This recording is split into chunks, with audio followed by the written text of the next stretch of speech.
in California. I mean, it actually originated from the Fairfax County, and then Maryland, and then New Jersey, and then California became famous because there was a couple of law cases pending. So at that time, there this Hawaii monastery, Swami Shiva Subramania Swami's monastery.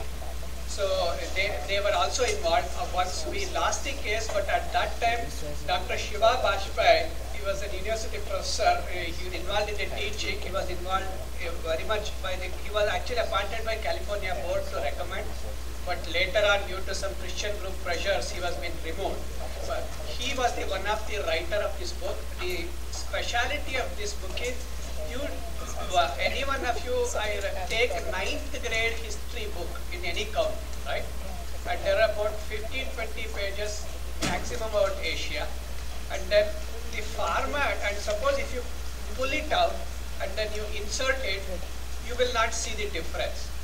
The format, the pictures, the questions, everything is prepared as per the state's standard of learning requirement. And but this does not suit it is not, I mean, it should not be confused with the Hinduism dharmic teaching. No, it is not Hinduism, Hindu dharmas of this one. This is the substitute for Hindu history, ancient history, I mean Indian history, right? But India, where the Sanatana Dharma evolved, and a lot of things, one of the main reason was in the Montgomery County and the Fairfax County in the 5th grade subject year, in the 2 pages, about 28 times caste was repeated, right? The only thing they highlight was caste. So it will be a great effort to substitute it. We should go to the schools when recommending it, and also in our Balva Club, both at Mangal Mandir and the Durga Temple, we use the part 1 and 2. So I would certainly recommend others also to take use of it. So you just, if you look for Mini Mela or Hindu.com, so there and the curriculum material you will see. Or we can email you. I will email to Srilaka and Srilaka can email to you. Just as a matter of interest, Fairfax County, we went to the Virginia Education Board and then insisted that they change the information about Hinduism. Bal Vikas took a delegation of people, including 2 children who spoke. The chairman of the Board of Education stood and gave a standing ovation to those children, and they changed the curriculum. Yes, thanks for the information. Just for information, I am involved with Rakesh Padu from the very beginning. Very beginning, we worked close together. I know the full history. So I mean, others for other information. No, Bal Vikas joined Rakesh Padu, and we got it changed. So I just wanted to. Can we get the name of the book? I mean, I think Srileka ji will email you. Okay. Maybe Chai can email. We'll email. We'll email. All the people, I will take it. Bottom line, everyone will get an email. You don't know who, but it'll happen. I don't know. You will. No, you will. Wait, we have random point about technology. Evidently, we just discovered this, which is again, we're dorks, so this is a cool fact to us. The first time we started tweeting tweeting a lot at events and having a narrative via Twitter of events that we do with pictures and all this stuff was at last year's BB conference in New Jersey. So we've been doing it for a full year. I just thought that was kind of cool. So. Started with BBN and now it's expanding with next BBN. So cool. How many followers? We have about 139. We also had 20 to we had like more than 20 people on our stream viewing the stream. 20 individual separate people on our viewing stream for today's conference. So. There's another request to Chai on behalf of Durga Temple parents. Some of them asked Depositor. They said you had the conference last time and this is the second time. So they want to go to the website and have the repository of information what has been discussed because not everyone can participate. And also for the discussion, they said that we don't want to keep saying the same thing over and over again. If there are in the website what has been discussed or some resolutions or something is there, so we can build on that. So I am passing on that responsibility on behalf of Durga Temple parents. Okay, we will. Stop, Sarah, before I mean, we can. You can block them. Yeah, if someone says something inappropriate or starts getting involved with the account, definitely, you can block them. That's really not an issue. We've had a couple, not many situations like that. We've had a couple here and there, but we blocked it, so. But there's been random people who've been tweeting many of our quotes from our different conferences about Hindu, about Dharma, about some of the Vedas, different things we talk about, yoga, any topics that we can do in all these conferences. A lot of people retweet, favorite, add that, consider that, so it's interesting. Are we still on technology or are we on the... No, yeah. We are like on nowhere, just a second. That was a random story, so Your fault. Chat break my is fault. finished. So No more chat break. I don't think we need to break out all workshops. can Yeah, be- actually, I was just gonna kind of set the stage, I guess, for the. Um,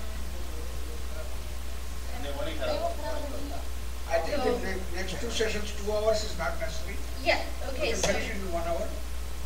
Maybe everybody Uncle, do you want to go home? I'm anxious. All right, so we have about 10 till 4 right now. We technically have until 5:30 on our agenda. And what we were thinking, just given the size of the group, we don't necessarily want to break out in too small of a session. Like, we don't want to do like 2, 3 people. But we do have the option of breaking out of maybe, there are a couple ideas, and maybe we'll just get your poll on it. We could do as a group, instead of doing parallel session, on 2, 3 key topics that seems to be themes from the day. And then we can all just brainstorm on that, or we can split into groups and take two, the topics and then kind of swap. So everybody gets to weigh in on, but the idea is to really like get to some solutions specific to what we have discussed all day. So the topics would be, one is clearly the curriculum component, because there's a lot of discussion and energy on that this morning. And then I think the second one is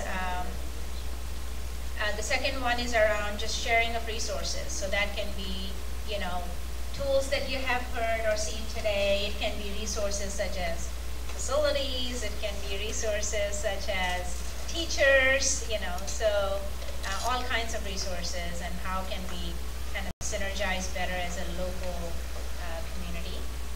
So how about those two? Are those two good topics? Rakesh is leaving, so just before he goes out, I wanted to give him big thanks for really.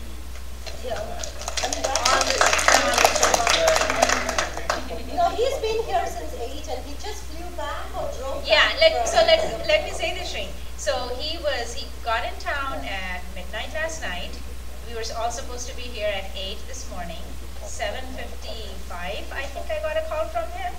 And so, that's commitment. That shows the So commitment. thank you, Rakesh. And one more thing to add is these kids are not inbound looking, because we always talk about invested and engagement parents, but this is the one parent that kids are not in the program, so that is a little more impressive to me, that who wants to be a little more engaged with that program. So thank you so much. Thank you. And he's the one that builds our library and resources as well. This internet and this stuff is really. All right, goodie bag. Margaret, in the Okay, second so- topic, I want to broaden the second topic on how we can collaborate with each other. Yeah. Not just only facilities, and how we can be helpful to each other Okay, in sure. what we do. How we can exchange visits, for example. All those should be in that basket.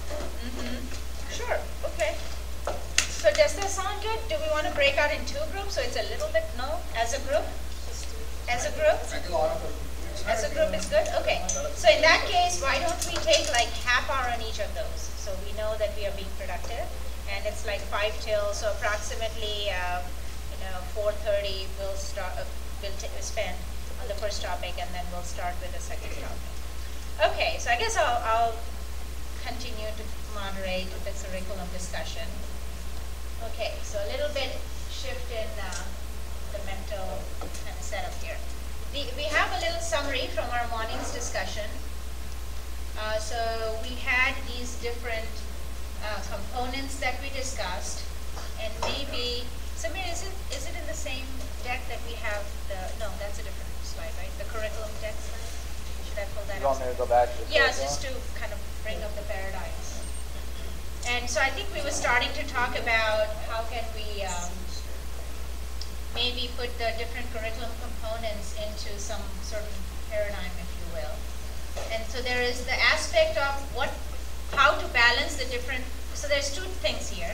One is how to balance the components of the curriculum. The second is the execution.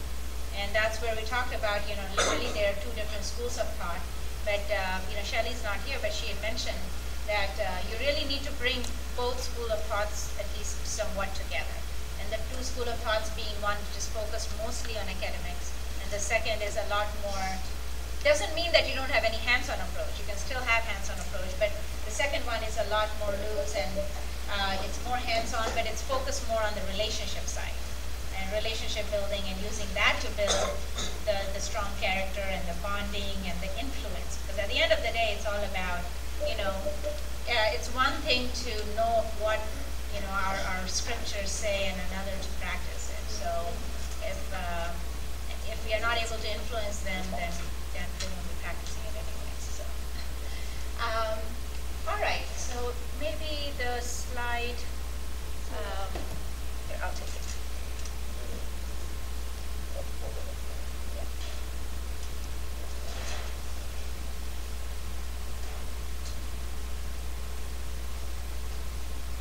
I don't know. This was just one way of thinking through this, but did you find this helpful as a way of thinking about the different curriculum components? Of course, nothing is labeled there, but the idea is, do we want to talk about out of all of those, what is in the middle? Is in the middle stuff like, our scriptures and language? Are those the heavy lift, if you will? I mean, that has to be there. And, or are there three areas that need to be kind of more equally balanced, which would be the top right? And if you look at the bottom, then that's like one, big one. Maybe that's where our scriptures come in, or if we think of what the scriptures are telling us, and we want to make sure, and that's a lot of what is being taught through the standard curriculum of, I would imagine, Chinmaya and our Purna Vidya series as well, then maybe that is the component that's in the middle. And it doesn't have to be 4, right? It can be only 3 on the outside. It can't be 6 on the outside. So what are some thoughts? When I saw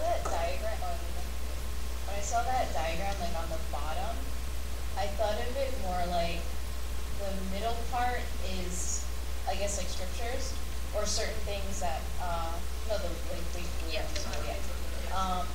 is, I guess, would be our scriptures, but then each little part would be each level in the program, so like four or 5 levels. So each level would be centered around this main concept that each level teaches in a different way, or is it drawing upon it in a different way? That would be actually left top.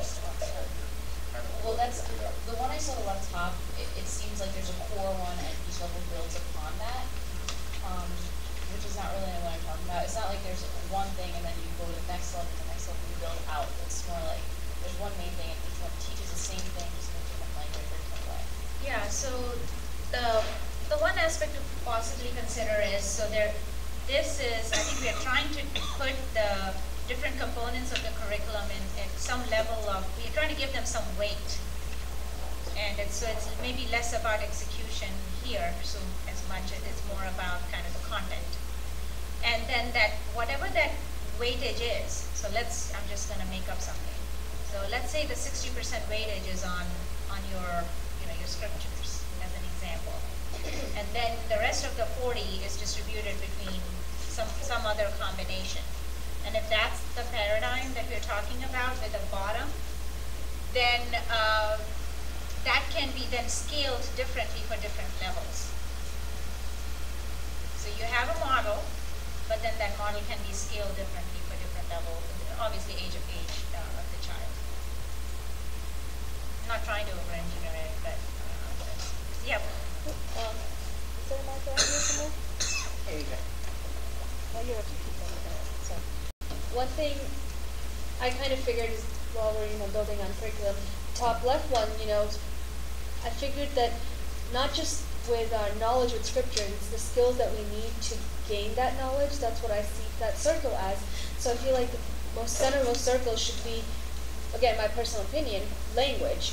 So unless you can connect with your language, language of your heritage, the language of your scriptures, you can't get the full meaning out of the scriptures themselves. I'm not saying go deep into Sanskrit, but any language, your mother language, from where your parents are from, your grandparents are from, get that language, understand that culture and heritage, then move on to next thing, more concepts of dharma, maybe a little bit of Gita, then move on to the next step. That's kind of what I see that circle as. And I'm saying that with experience because that's kind of how our Vidya Mandir is based as well. They main focus all year round is language, and then every couple of months we change the topics from different aspects of religion classes, cultural classes, yoga classes, but our main focus has always been language because that's how you're most rooted to your heritage. The practical difficulty in language classes is, in any given, for example, in Bal Vikas class, there are people from at least 5-6 different states that speak different languages. It will become impossible for us to organize language classes as well as spiritual classes. So we teach in English. Right. And ultimately, if you really want to understand our scriptures, you must be able to read them in original in Sanskrit. Everything else is a translation. So we might as well read English translation. But definitely, we teach in English too. I'm not saying you teach No, but in the the point things, is, but it's very difficult to organize language classes Definitely. in Indian context, because we have people from, and I don't want people from any other group to feel unwelcome in our class.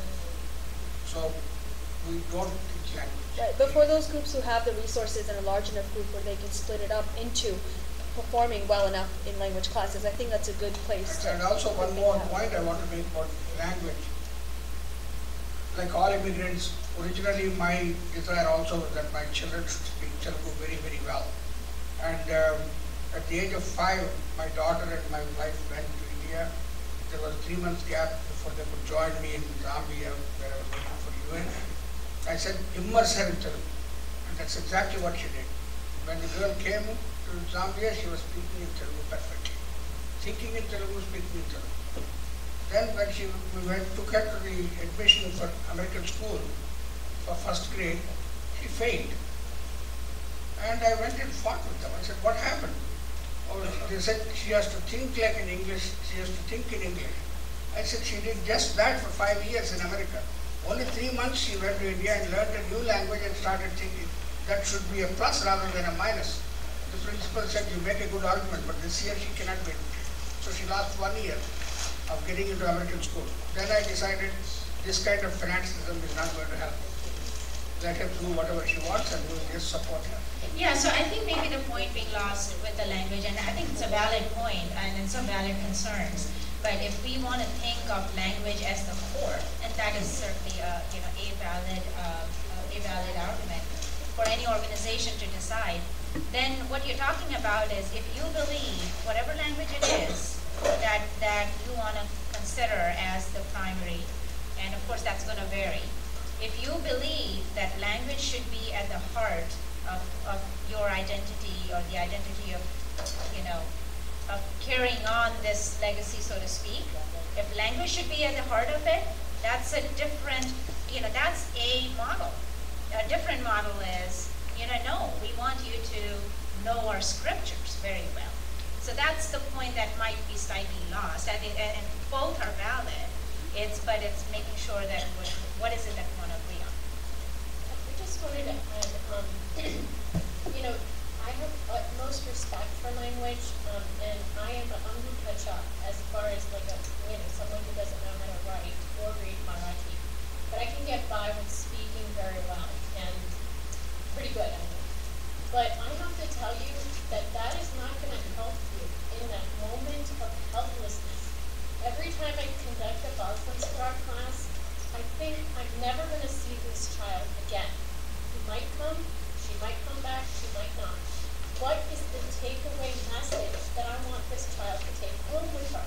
If I never see her again and she's in trouble, or if he's in trouble, and believe me, by God, we all know as adults that there comes a time when there's trouble in their lives.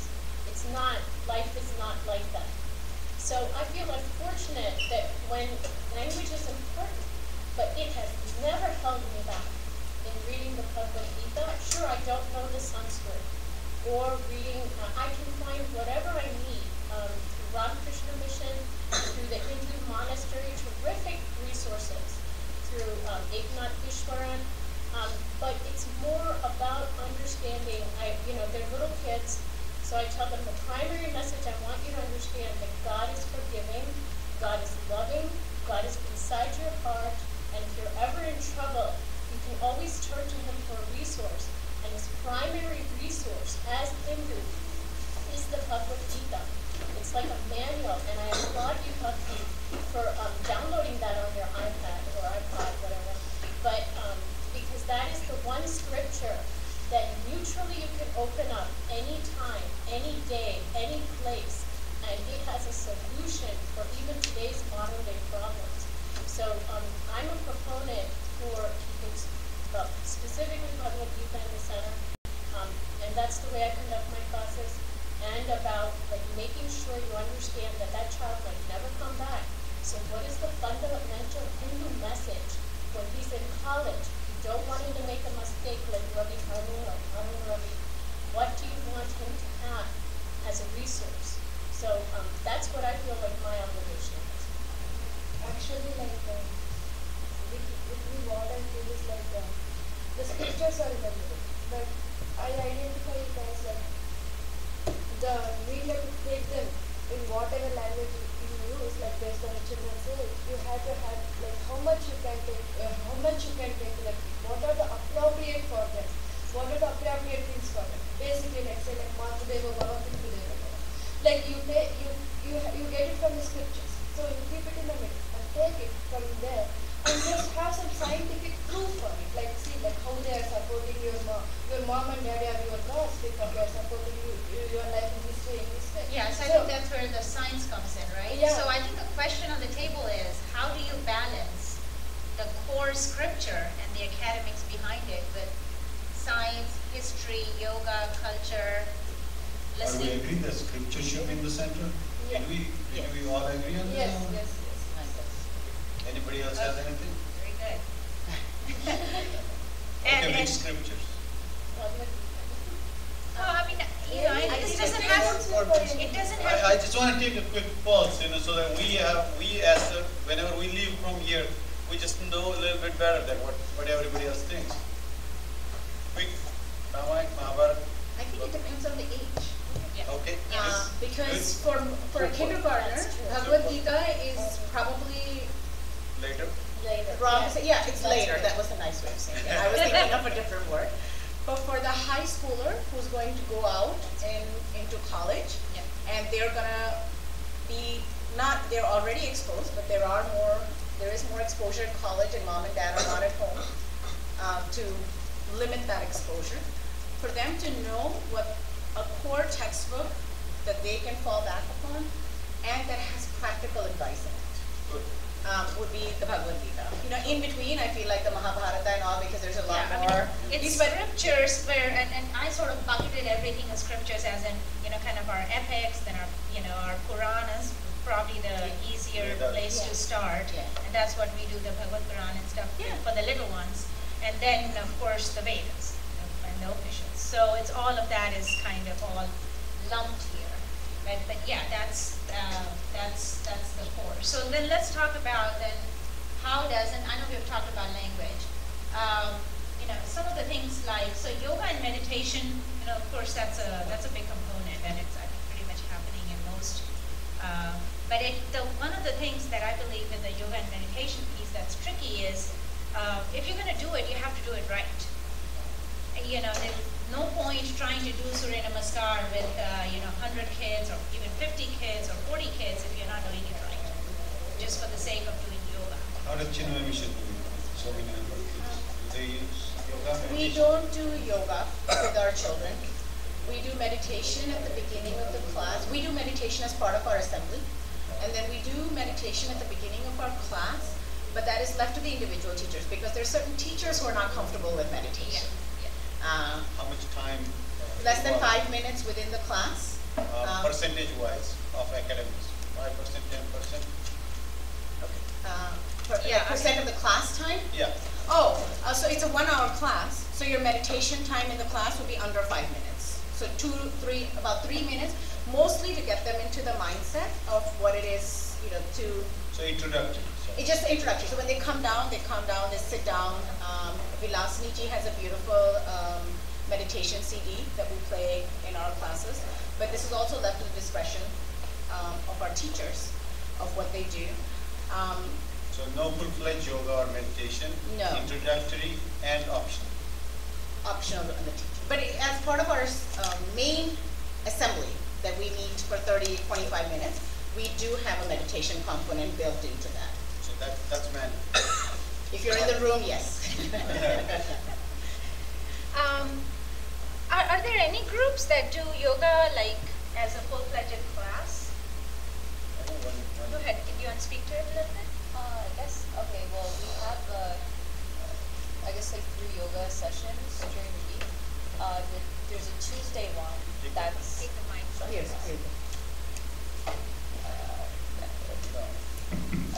There's a Tuesday one that's, it's Raja Yoga, so I guess focus on meditation and things like that. Then the Thursday one's focus on asana and yoga as like an exercise, as more on that. But there's still obviously some meditation and then the spiritual aspect of it in that. And then on Friday when we have our Balvihar class, we end the classes at about 8:10 or 8:15, and then until 8:30 we do Surya Namaskar or we do some other type of yoga stuff. No, our class on Fridays are from 7 p.m. to 8:30. So you do yoga in the evening? Yeah. For how much time? 1 hour? No, it's a little less than an hour, 28 minutes.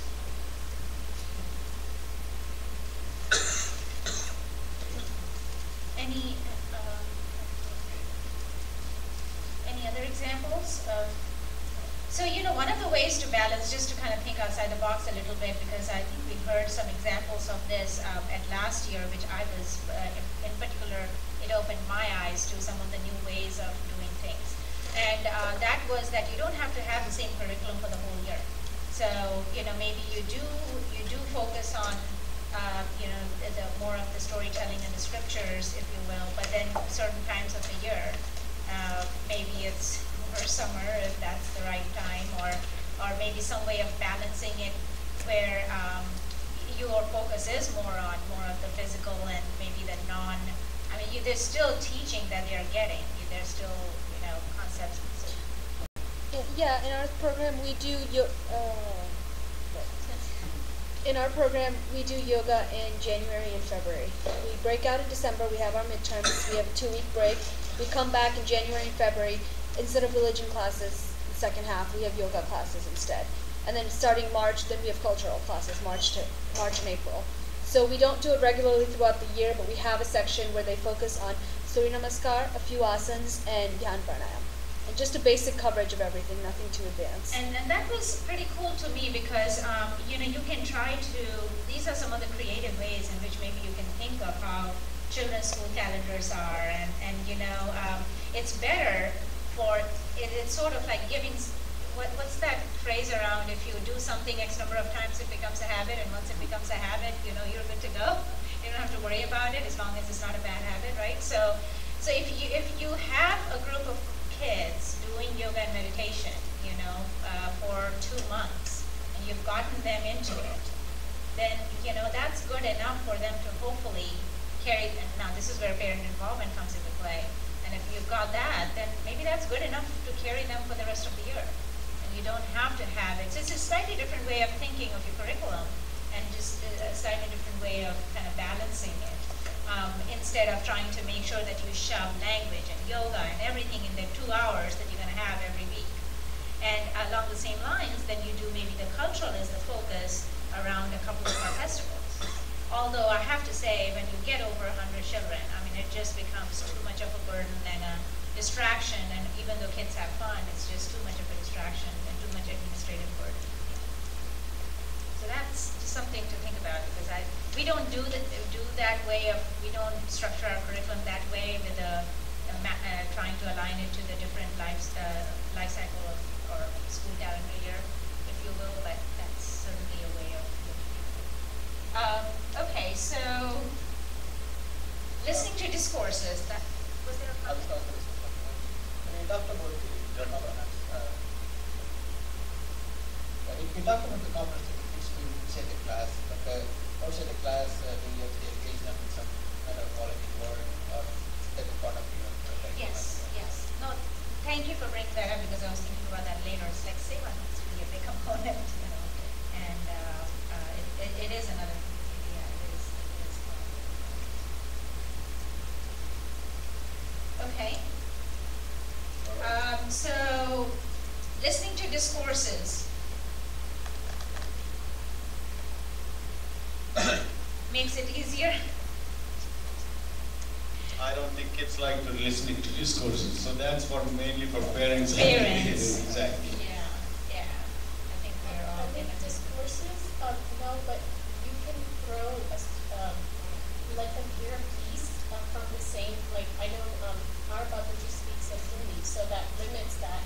But you let them hear Parvati Yogananda has sets and CDs in English, and then you let them reflect on that. That how are you going to use that in your life, or what are you going to do?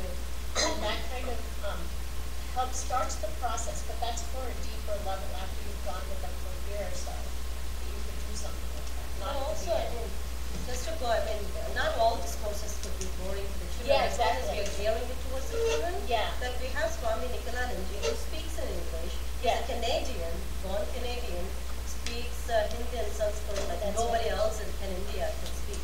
So those lectures are extremely worthwhile for the kids.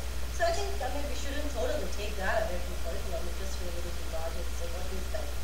Yeah, and I think many of the examples that Madhuri has brought up are things that how to make it into a bite size. Is kind of how I see it. You know, there's so much to put down their throat. How can you give it to them in bite size? I think some of that, like you said, is exposure. Yeah. Because with technology, with YouTube, with everything, it's available. Now, if I show them a snippet in class, then if they have the desire, they can go and explore it more. And now, like, Swami Vivekananda is there. We have a young Acharya in Chinmay Mission, Acharya Vivekji, who is born and brought up in Canada. And he has spearheaded our Chinmaya Yuva Kendra program. It was always in place, but he has kind of taken it forward. And that is great for kids because he brings it into a very practical viewpoint, and he talks like they talk. He sounds like them. He knows about basketball and baseball or whatever other cool stuff that the kids or the CAPS game. So he can bring in those examples, which we have seen even young kids get excited. And he's on Ustream, he's on YouTube, and he has a Twitter account, and he has a Facebook page, and so he's like the cool Acharya. For even the 6-7-year-olds are very excited about him, So it's an exposure thing. So, is he somebody who is available in the local area, or he travels around? And so he is based out of Niagara Falls, but he comes to actually, if you look on his website, I think he's every week he travels to a different city. So it's amazing. I don't know how he keeps up the schedule. But to the DC area, he comes, I think, about 3 or 4 times a year. He comes for 2 weeks to our summer camp in July. Then he just did a whole discourse in Frederick, Maryland for 4 days on Samskara. So your Upanayana Samskara, all the other 16 samskaras. 16 samskaras, yes. The 16 main, there are more of them, but the 16 main samskaras like Upanayana, Vivaha, all of that he did. He also comes in December and does a camp for the youth up to high school. And these are not events that are limited to Chinmay Mission members. These are open to anybody in the community who would like to come. And the youth camps are very, very well received and, highly, because it's a practical thing that he talks about. It's not just the theory of how you apply the scriptures and bring it into your day-to-day life. Oh, very good. Talking about the resources. Okay, so I think if we talked about the scriptures in the middle, definitely yoga, meditation, and language are those two peripherals that we absolutely know that can't go anywhere. I mean, they have to be part, right? So, let's talk a little bit about science and maybe evolution theory, science sort of goes together there. And then also culture, or maybe history. Let's talk about history. What do we think, like how much of that and how is this just another balancing act? Are we trying to spread ourselves too thin? What are some thoughts and experiences of that? When did we talk last time, just now? Did we talk about technology? Or we talked about what was the point last time? Discourses. Discourses. So how much percentage we came on some conclusions? Yeah. I mean, I just want to know, take away home message. We use it? We don't use it? I mean, we absolutely use it. Yes, we should use Okay. it as We based should on use it. How much percent? 5, 10, 20? I think that one suggestion might be for this is it depends honestly, because the main, like for my Boston Scar, there is some structure, but it comes from the discourse that I've listened to of the subgroup. So if there's a topic about Sangha, like who's company you keep, then woven within that are little activities that kids do that what is the consequence of the company that you keep? So, and there's different activities. So age dependent? Is it age dependent? Yeah, it's age dependent. And topic dependent also. Yeah. Age, topic dependent. But the main thing what I was going to say is like 10 minutes, usually I find I lose the people. Anything more than 10, 15 minutes, they're gone. That's the nugget I wanted. Sure. Yeah. Yep. And then the other piece is, what I do is I don't have a specific yoga asana 10, 15 minute session. As soon as I see people sleeping, not sleeping, but I see them moving it, then you get up and you do an asana, or this is this asana, or this is this pranayama. So it's interwoven in between, so my audience is excited, pumped up, and 10 minutes of. Now we can move on to the next. Yeah, so I think I want to talk about a little bit, sorry, yeah. So, I hope I'm not jumping here, but we look at it, any of these things comes back to the same field. There are some core things, which is your scriptures. And the rest of the things comes into, variety of auxiliaries. You want to introduce many things to them. Not everything is list. You cannot mold them everybody as a cookie cutter, and then put it on the assembly line, right? Some of them are going to be interested in languages, some is not going to be. So introducing these concepts to see where they are taking, and then you cannot make somebody as a scholar in a language either. These classes are never going to make you into a scholar in somebody, okay? And they are not going to make it somebody as the best yoga practitioner too. So, I hope I'm not disrespecting the classes here, but it's an introduction of the concept, okay, which is a key. So that's one of the things I see everything from the book. And then the slide that you showed, one of the first slides, for example, talking about history, talking about culture, also has its relation to leadership. Seva takes it to leadership. They are all intermingled too. So. Yeah, and it is, and I will tell you right now, we don't do much of history in our curriculum right now. Not much, maybe not at all. Well, I know what it is. Well, outside, I'm talking parts. I mean, it's Outside. okay. Yeah. So, but you know what I mean. So in other words, like we hear about the commentary of so the core purpose of Bhagavad or Bhagavad is not necessarily to make children patriotic towards India. This is not a place or a venue for developing patriotism. But does that mean it's it is or it's not? I mean, I guess that's up for debate depending on how much weightage you put to it. But that's kind of what I guess. So some of the history, meaning obviously recent history. History doesn't need to be, say, Indian history alone. It could be American, the context of us, our race. So you cannot speak about Mahatma Gandhi without speaking about us. Okay. So there's a relationship. Yeah, and connected to that.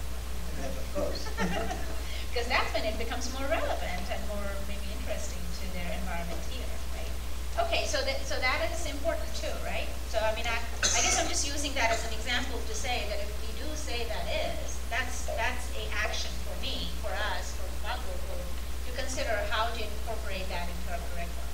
That's the reason I'm, so, and maybe there are some other aspects that you may or may not. We heard about science, and science and evolution theory that can very easily be interwoven through our discussion and in the scriptures. And Shally does a wonderful job of that, has done a great job with our kids for that, with all our avatars. So that's not much of a problem. Again, history can get decided. History can get decided. Yes. JJ is all about stamping. I'm not about stamping. I just want something to be. Something conclusive. I'm throwing out an example. 3 years ago, in our... I'm in 10 minutes. 2-second example. 3 years ago, our religion class theme was History Icons of India, in which we covered everyone from Gandhiji to Maharana Pratap to Shivaji, everyone that has affected Indian and Hindu history. I mean, not everyone, but 10 major figures. And that was really good, but that's not something we can expand on just in Bal Vihar. We have to cover other things. So after doing different topics like these, we have done basics in Vidya Mandir, and we've taken them in details during the week-long camps we have in the summer. Because a lot of the kids are the same, so we get to take them in more detail in the camps, and then we can focus Vidya Mandir on a certain curriculum, more scripture-based than anything else. So it's not part of the regular... it changes every year. Our basic general topic changes every year. We have our core curriculum, which is the Arsh Vidya books, and that's what we're starting to move towards. Yeah, so I think that's an excellent segue into this, and I won't take more than maybe, let's talk about some of the execution approaches, because I think a lot of what I hear from the experiences of Bhakti is, so decide your theme or your approach for the year based on the mix of students that you have or you're expecting, and then adjust it every year, And so, earlier this morning we were hearing about the structured curriculum, but more also the project-based and event-based approach. So something like, if you have a theme of history one year, it might have a slightly different percentage one year, and then incorporate into other execution methods such as camps and doing dramas and plays and some ways to actually incorporate that into a little bit more of practicality. Can I add one more thing to that? I think it also depends, and it's a statement I've already made, I think it depends on the age of the children. Your younger kids do not know about evolution theory, may not care about the science, but when you come into your 8th graders, 9th graders, they're getting exposed to it in schools, 7th graders. So I think at that point of time, I think in 8th grade or 7th, 8th grade somewhere, Chimay Mission has a Hindu culture textbook that we cover one of the years. So I think some of that, when you weave it in with the curriculum, we may not be able to pin it and say, it's 5% of the time, but we have one where we do saints of all over the world, It brings in history, not just Indian history, but world history, of why it is that saint came and did what they did at that point in time, what was the environment that caused them to rise up, and what was the need in society for that. So I think it depends on the age, it depends on the curriculum that you're covering, and I think it is beautiful if you can tie that into what they're learning in school or where they are, because then it makes it, like you said, it makes it practical for them of what is happening. Yeah, I'm so glad you brought up the same topic, because that was actually one of the feedbacks that we got back from our teachers when we did some internal discussion on this, because that, you hear about the scriptures and the history, and it's like, okay, is this even real? And then you start to talk about the more recent, and so it makes it to the kids easier to relate that, no, I could be a saint if there is a need today in the society, and I'm willing to rise to that level. And because this is not just in scriptures and in books, and it's not just a myth. Some parents Madhuri, I have a small comment. How many Bal Vihars representatives here feeling that we wanted to introduce saints from our classes? What is the question? classes supposed to produce saints? Not supposed to, but. Or we would trying like- towards, Would or like going to, to? yes, That's what I'm saying. that's not our hands. Bala Vikas producer saints, and I'm sure many parents will have their chance. One thing I'd say is I think we are. What, do we need to define a saint? Yeah, I know. I think Yeah, you got, No, I mean to say, like, basically renounce the stuff or. No, I don't think that's what we're So talking that, about. that's not going there, right? No. No, I just No. wanted to make sure that Yeah. everybody. There's so many saints in Brahmasta, you know, it's about being a saintly So, nature overall. Yeah, You- I don't want people to take a wrong impression that we're trying to, No, we're not trying to convert. we want successful. Yeah, noble people Exactly. in society. Or people who are willing to see the need of the society and rise to a level to do something about it. With successful professional careers. Now you're adding too much requirement. All right, so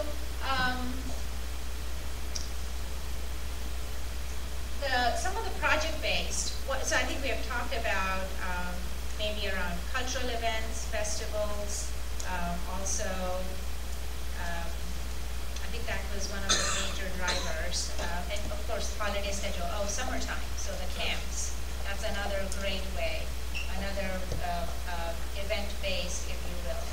And so anything else anyone can think of? I think kind of where we have landed is, we've got our scriptures in the middle, and then we have got like at least 2 or 3 main components. The yoga, the language, and then some history. I did have actually, so I think Language this was missing. so what is the appropriate age for our children to know the Shavdars? Going to evolution periods. I mean, I would say entering into middle, like end of elementary middle, probably, from what the curriculum starts at in school, actually. Because Before that. no, around like fifth, I mean, you can start depending on how mature the child is, but usually by 5th grade, they've already gotten the gist of evolution, so. Any other thoughts on that? I did. So are we trying to, the question, are we trying to tie the Dashavataras with the evolution theory? Is that the question? And maybe before Oh, okay, I Darwin's thought theory, I thought we want to evolution give them meant like Darwin the theory. Shavdaras. Oh. I don't know, I mean, Or maybe even, or is there a certain, what is the appropriate age for a child to be able, if we want to expect a certain level of understanding of, and its implication, or how it ties to how you understand the evolution theory, what might be the age? I mean, we're obviously not talking about like, 5 or 8, 5-year-old, 6-year-old, 7-year-old, is it? Or I believe they can know the Shavdaras early, but Yes. evolution theory can come later. I think that would also depend on the connection sometimes that children make. When they study the evolution theory and they already know the Dashavataras, I think a lot of them will have a personal light bulb moment on that one, saying that, oh, is this it or is that, versus us tying it For them. into that. Why would we want to tie our Dashavataras into the evolution theory, right? I mean, that would be my question. I would like my child to be exposed to this, and I would like my child, should they see a connection? Great, that's a connection they're making. I don't see why I would need to make, that's my personal thing for my children that I would say, and you're absolutely free to defer with me on that one.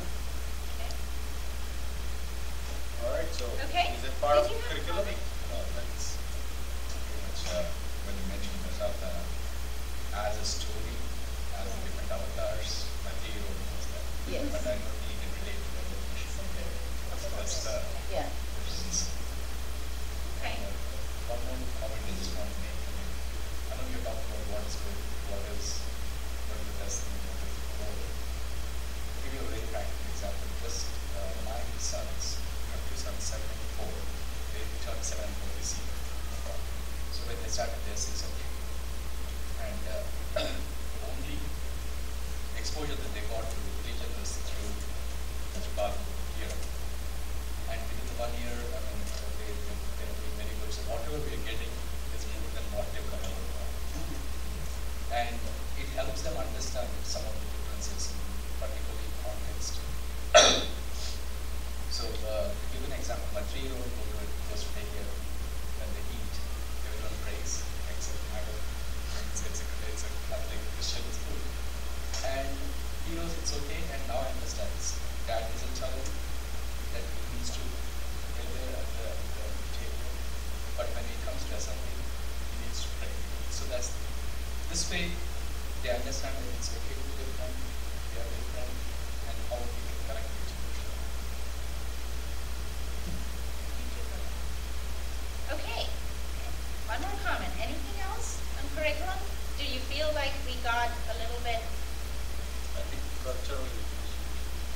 cultural.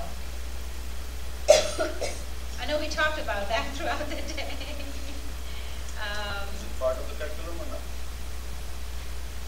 So it's one of those where you play a balancing act, right? And then it depends on how many children you have. It seems like. So it fits more with the event-based approach. It fits more with the events-based approach, but then you really kind of balance it based on the number of students you have, because if you have a smaller group, you know, it's a lot easier obviously to, and kids love that. They love the cultural aspects. So as much as you can do it, that would be great. And we've tried to do role plays and using that as a way of you know, different dramas and things like that. But yeah, when you get into the hundreds of students, it becomes a huge administrative burden. What about Chinmay Mission? Do they have all these cultural things? Each center does it differently, but we do, I can speak for the Virginia Center. At the end of the year, we do a program. So it's a once a year? One big event that we do, and the goal is to showcase, if possible, what they have learned. Again, I say we're a spiritual organization, not a cultural organization, so it's to showcase. But what we also do is for festivals and things like that, we assign different classes, and they can prepare something with that. So that can be a dance by Baisakhi, or you know, something else. We set up Bommal Guru for Sankranti, we did that. So it depends on the class, and that is up to the teacher, is how they bring that festival to that. We've had PowerPoint presentations where people have talked about the significance of festival. But as far as the cultural thing, we leave it to the end of the year, and the goal is not for my child or somebody else's child who's a Bharatanatyam dancer to showcase that. It's a group and class event that we focus on. So Chinmay Mission doesn't take the sort of initiative in initiating any of that? The class teacher has to do that? No, I mean the program is organized by, it is a Balavihar-wide annual program that we do. No, not the annual. Annual one we understand. Yeah. The festival ones. The festival ones are assigned usually by the Balavihar coordinator to different teachers with the teacher's input if there's a teacher who says that for whatever reason they're not able to take that up. But that's something the Virginia Center does. I'm not sure that the Maryland Center does that. And that has been a great way in assembly for a class to take 5 minutes or 7 minutes and showcase a festival. We have the New Year's that come up in April. Ugadi is there. Then for Tamil Nadu, they have also different ones, which otherwise, if you're not from that state, you may not know about. So it's a beautiful way for the parents to learn also. Thank you. Okay, so I'm going to officially transition it here for the next topic. Good. Let me get it back. All right. So I think we just want to wrap up. It's been a long day. So I know we're having a good discussion, but in the interest of everyone's staying awake. So what do we do now? We're here, we talked about a lot of stuff, we talked about a lot of things, but how do we carry that forward beyond meeting here today? Beyond just sitting in a room every year, once a year meeting each other. How you doing? What you guys doing? Hey, we talked about that last year. We should create something. And so we are really, every event that we have, we try and have concrete action items and goals in every event that we have. So, for instance, at the last HMEC, what we had done was we had boiled down a bunch of action items for the youth group, saying, okay, these are like 6 different programs we can implement at our temples, and take these to your board and see what you can do. And people did. So we had a lot of discussion, but we had concrete goals. So let's do the same here. Let's have some concrete goals, and let's actually work on working together. So last year, at last year's conference, we had done basically something similar. We said, all right, let's actually do something let's create this. Now, largely that didn't work. Our biscuits turned into crumbs.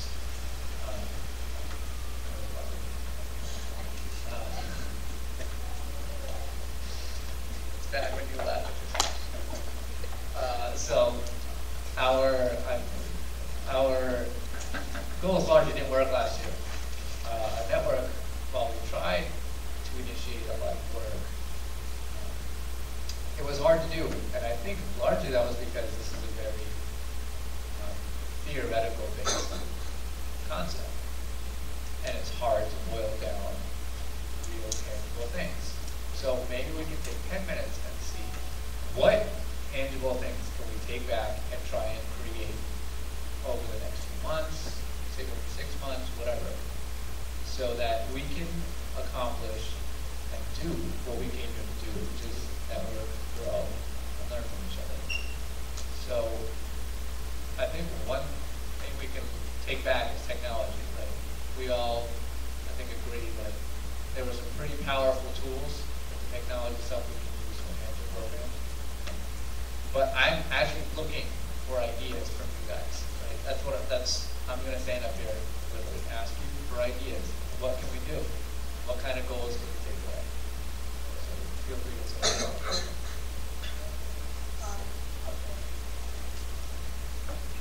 I have just a question. Do any of your Mondays or youth groups have, or Bobby Harris have a Facebook page? Anything on Facebook? Okay, well just... We have Google Plus actually, but that's not public. It's limited to our own. We have some privacy concerns. Okay, so one thing with our Monday, and I guess a lot of Mondays actually in New York, they do have a Facebook page. It's not like a like page or group page. But the problem I guess I was facing, but since none of you have a Facebook page, I don't know if you help me, is that some youths do join the group and have really good participation, but some youths don't want to join the group because there are adults in the group too, so they don't want, they don't want the adults seeing their Facebook page. Not because they have something like bad on it, but they don't want that association, right? So I don't know, does anyone know where to get on that? This is not. Okay, sorry, I'm jumping in here, but this is not directly our Bal Vihar related, but similarly, our youth group does have a Facebook page, and they have similar things where they don't want adults. So what happens right now is all the members are the kids, and there is only one member who's the adult, who is the actual facilitator of the Hindu Jain Temple Facebook page. So it's not his personal account, it's an account under the name of, he's created an account for Hindu Jain Temple, and that's the only adult who's on the group, and he only goes on to moderate. And frankly speaking, like myself and a couple other college and young professional people, we're on there, we don't participate, we don't interact in the sense that we don't interrupt them, we don't say anything, but we just kind of have a look over to make sure nothing is happening that shouldn't be happening on that page. So one thing is, if you have older kids, like college kids or other kids in the Monday, get them to moderate the groups instead of having adults, because the younger kids won't really have a problem with these people there. That's worked for our youth group. We don't have a Bal Vihar page yet. Hopefully that's in the works, but it's worked with us for youth group.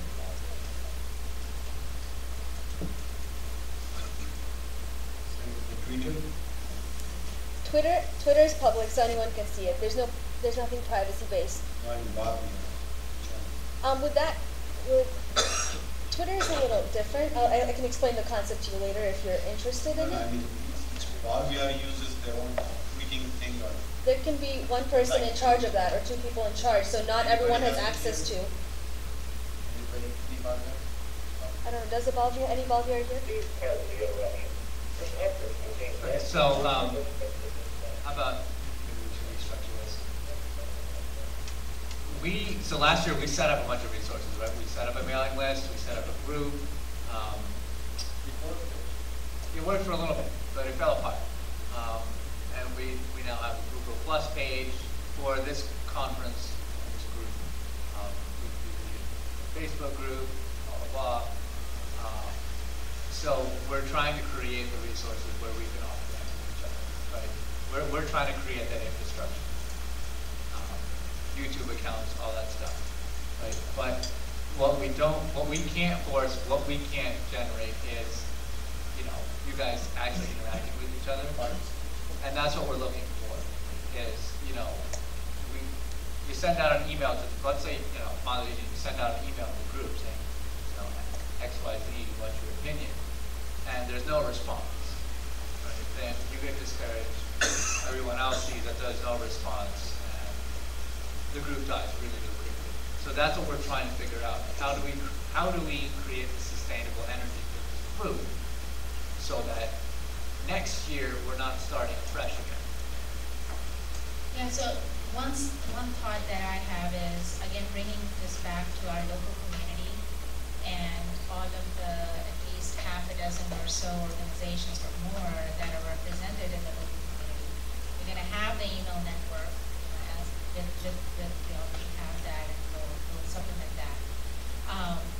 You know, we pick one or two things that we want to accomplish in the year, ones that we think are the most important. And we're not talking about, you know, obviously, you know, things like specific action items such as maybe we want to delve into the whole Facebook thing. But I'm talking about, you know, maybe a little bit more significant, something that will be a significant level of effort. And so if it is a website, as someone was suggesting, as a knowledge repository tool or place where someone can go and look at all of the organizations and some key information about that organization. You know, that's one thing. If it is about, okay, you know, we all do things like camps and other activities during the year, how do we want to synergize that? Or do we want to have, you know, how do we want to like cross-pollinate our teachers and create opportunities that way?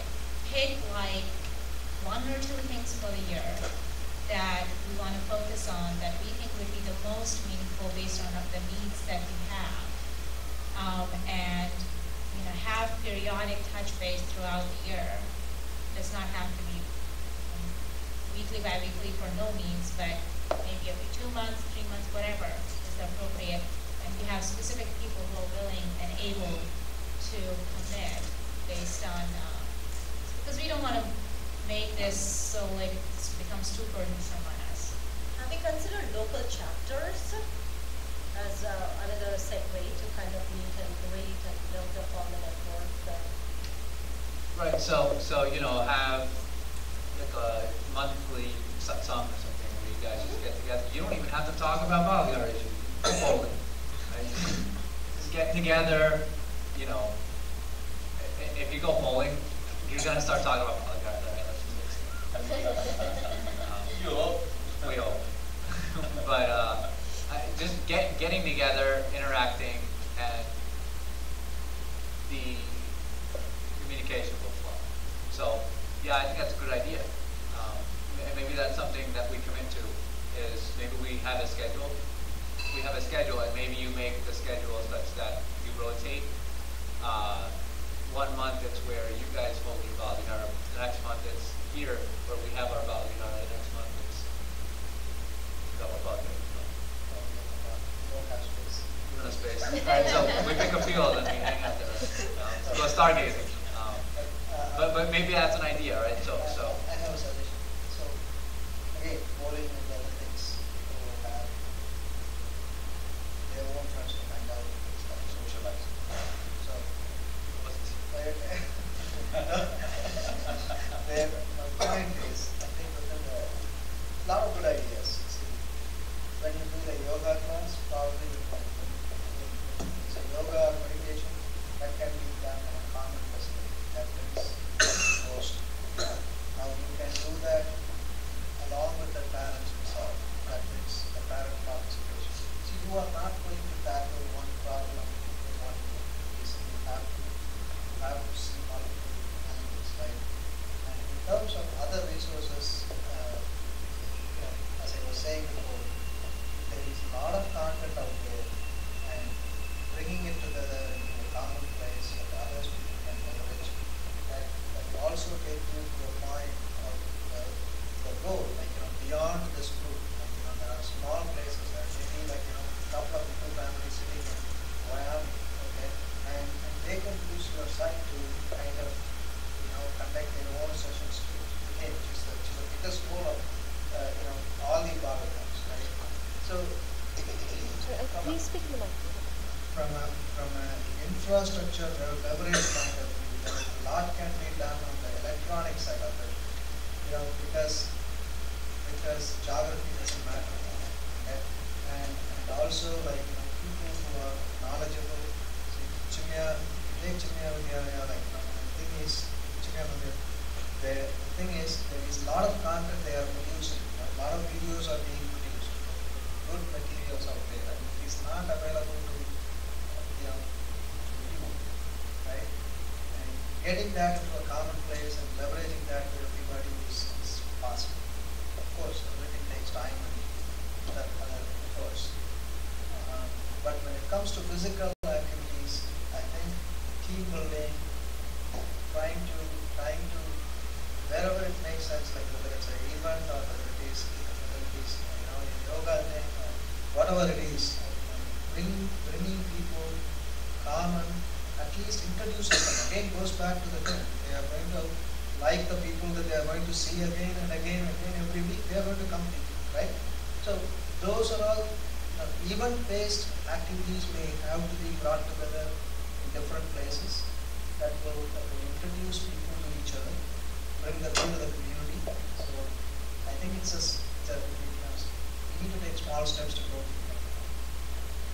So to that point, is yoga something, since I think at least from the local, Sarika talked about at New York, that she's coming from, but here it doesn't seem like we have necessarily dedicated yoga classes for children. I mean, of course, temples are offering it. We have here at Durga Temple also, but as part of more so the local Bal Vihar curriculum. Is that something that we as a local Bal Vihar community want to do? It's and utilize whatever facilities, resources, and people who we have access to try to formalize this coming year. I think if I have to pick one, I think yoga is a terrible idea. Just because of the facility structure, because I cannot even put 100 kids in this big functional hall. So just kind of thinking about how much space yoga requires, just getting in all local kids, even 50% of them show up. Probably, I would rather get into the idea of track and field event, like what we did in BHP, like a big basketball events or a big track and field event where we are doing on relay races, family relay races, where local kids are combined, not necessarily like Balvikas kids versus Mandal kids, but then we're just randomly combining based on their age group, so each kid gets to interact. Yeah, so it depends on, and I guess my kind of reaction to that would be, it depends on what, the goal of the two events is very different. I think if we are trying to have something that is more from a social angle and a communion angle, then I think it's more of the track and field. Because that's what we were doing with like Mangal Mandir, for example, before with the culturals. Well, when cultural becomes too ominous to honestly sustain, we did something more fun like track and field. But that is not helping you in terms of a core curriculum component that is sort of missing. But it's still helping you interact with each other, which is important. Yeah, that's sure. And it's still developing the relationship, and that's a large component of why we're here. Because that's still we're instilling core principles, networking, confluence, fun, social environment, that is all part of our curriculum. That's a foundation for our curriculum. And if I can go real quick back to your point, you were talking about developing infrastructure and all the electronic resources, and that's something we can do, right? That's something that you don't need to be in a physical area, right? We don't need to be here to do that. Bhakti and I can sit there and do that all day long. But what are we going to do in this room? We spent the whole day together. What can we do over the next year or 6 months? Let's pick like 3 things. What can we do to work with each other and leverage because we all bring something unique to the table, right? And two people, so two of us together are going to be better than just one of us alone. So what can we do all together over the next 6 months to a year, by virtue of the fact that we're in the same area, that's going to, put us in a better place. So if we can pick like 3 things, it sounds like one might be track and field events, right, or yoga or whatever. Right? I have one more small. I think Madhuri has really good comment.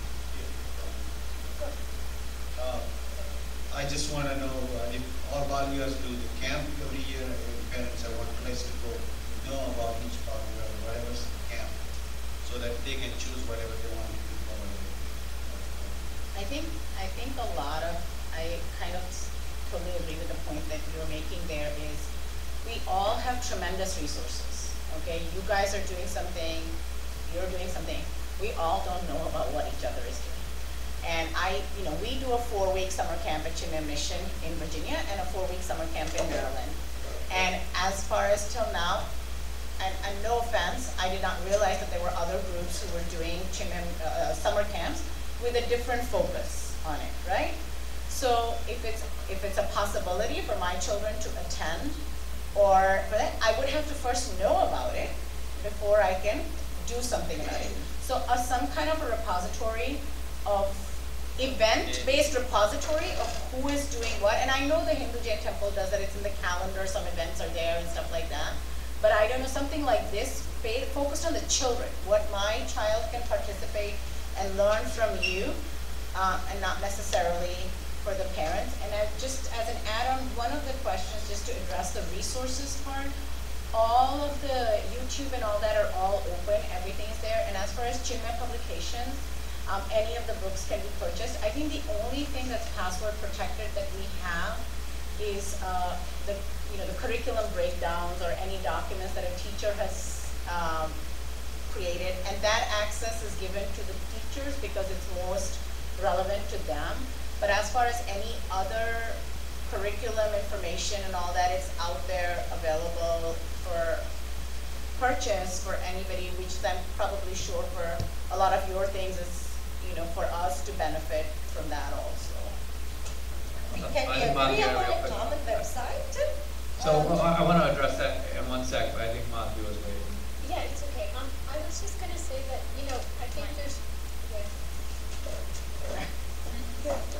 Sorry. Just going to stand up, get my knees. I was going to say that, there were 2 things that I think are probably kind of coming out of this. That one is that we should probably all somehow form a team together, a network, so that we can leverage each other's talents, and then maybe do some sort of combined event, whether it's social or more spiritual in nature. But I wanted to address the network issue. The thing is that it would be wonderful to really just chat with all of you about how you taught certain types of subjects to your children, whether it was, whether it was some concept that you said in a discourse.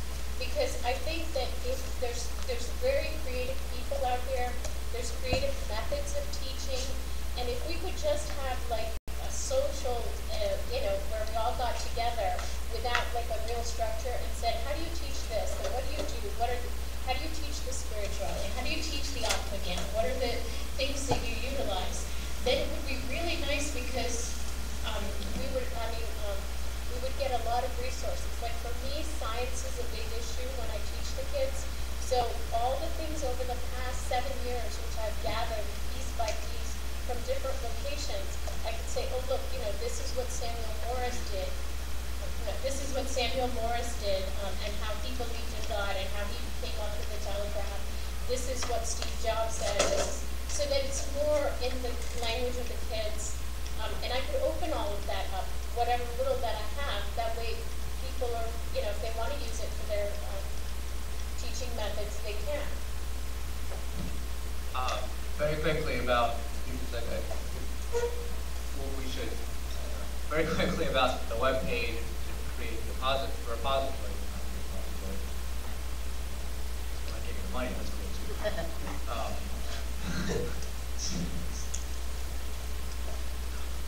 What was I saying? web page and the web page and the repository. So that was one of the goals from last year, actually, was to create something where we have all our resources that we share with each other, and we see. We create a website, we create a document base, and that's one of those things that didn't happen.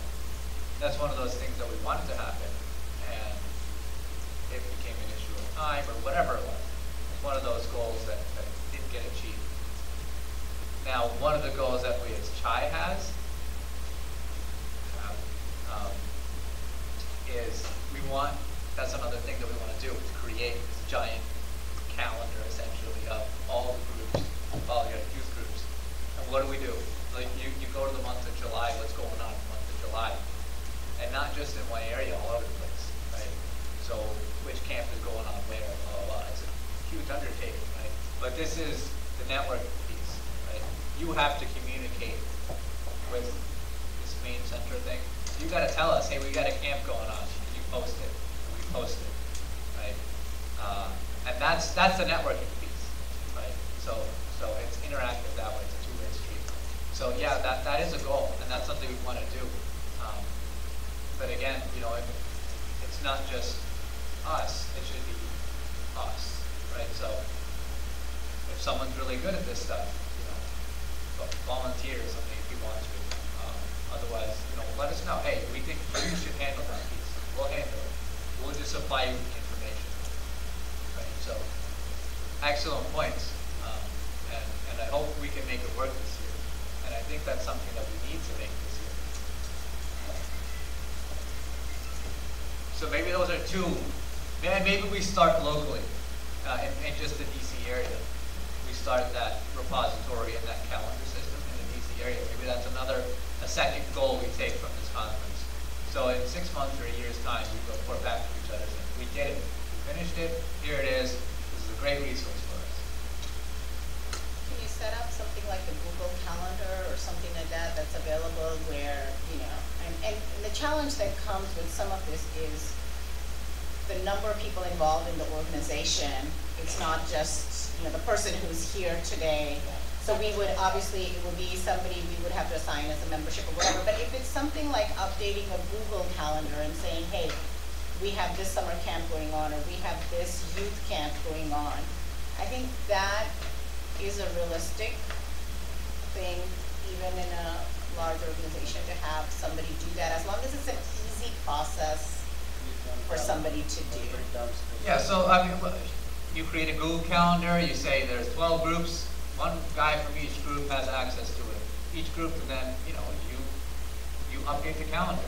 So there's no one person who has it all in their head. And then you just embed that on a website, and it looks nice. This is the entire conference right in one, right? We're networking, we're creating solutions, and we're using technology for everything. So central, not one is not going to own it. The Chinese. Right, so we host it on the CHAI site. We host it we create a VPN site, whatever, we host it somewhere, right? But it's user generated by all of us. Yeah. So. Yeah, and I think that's a realistic goal, is literally having a Google Calendar that is a shared resource for the local events, but focus it more on the events. I would say that, as good as oftentimes you go through these sessions and you say, oh, it'd be great to have access to these tools and resources. And before you know, it's just like you said, those tools and resources are there, but how many times are we trying to pursue those Chinmaya mission sponsored or developed materials?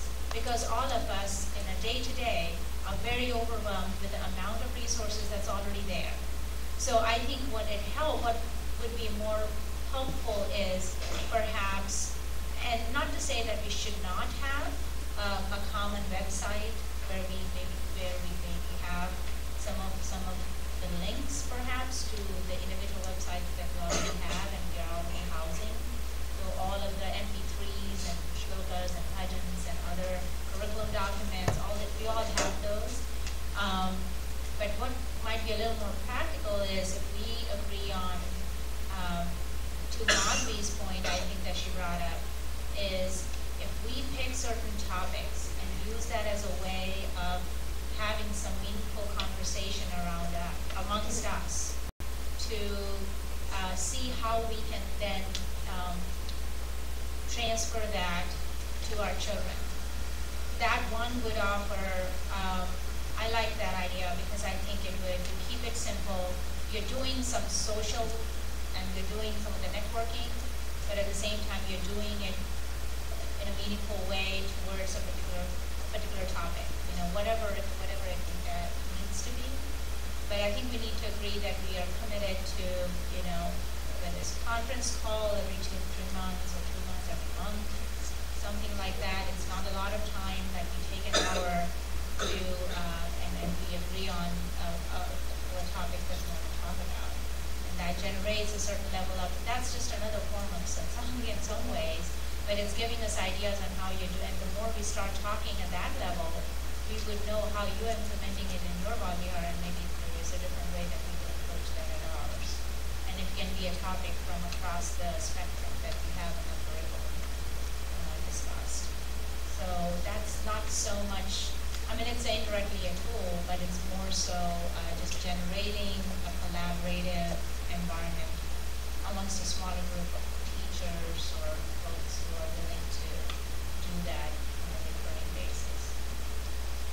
So, do we have some things? I think one was we have an event like a track day or a yoga day or something, or an event like that. Do we want to make this a local repository calendar event as an item number 2? Is that a goal that we want to do? Is it something else? I mean, that's the question. It's a group thing we should all agree with. Now, one other thing I was thinking of, and this is kind of along the lines of a group event. We did this in Boston in September, I think. What we had done was some of the Bhavihars in the area,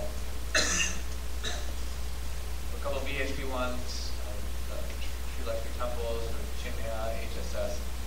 And there were some music classes as well. Got together and did a combined joint program, cultural program. And it was centered around plays. So all the Bhavihars had mostly plays and skits that they did. And it was about 3-4 hours. And you try to keep it professional. Don't leave after your kid's done. You know, stay to the end. And we purposely, you purposely stagger events in such a way that everybody has to stay. They're going to leave. You don't hold it late because they're little kids, blah, blah, blah. But it was very successful. Everyone liked it. And I actually have, I should have embedded this in the story, but I took on my phone video of literally there's like 150 little kids on the stage, all chanting children at the same time. And they're all from like, a plethora of Bhavihars in the same area. It was really, really cool to see. And that was a really good event where people got to meet people Bhavihars in the area. Maybe that's possible, I don't know. But that was a very successful event that we had in Boston. Maybe you guys can try and do something like that with the people who are here. That's just an idea. I don't know. You can incorporate the Dashara Mela. We do it already in Durga Temple, so we're organizing that. So the reason I bring that up is because the logistics are already taken care of during Dashara Mela by temple.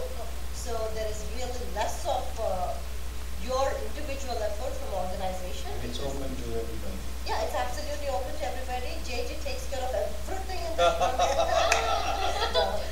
Thank you, Sri Lanka. As a cultural Sri Lanka is cultural coordinator. But I take care of all the logistics with regards to getting the food, the vendors, the backstage coordination, everything is, I always say, it's a ready-made deal. You get it all. So that could be a great networking piece for all Bhavihars to come in and participate. There were several emails I used to send to Dr. Rao to see. So I can start sending it out to all the Bhavihars and all the emails that I'm selecting. So if each organization would like to have like 10 minutes or 20 minutes to perform,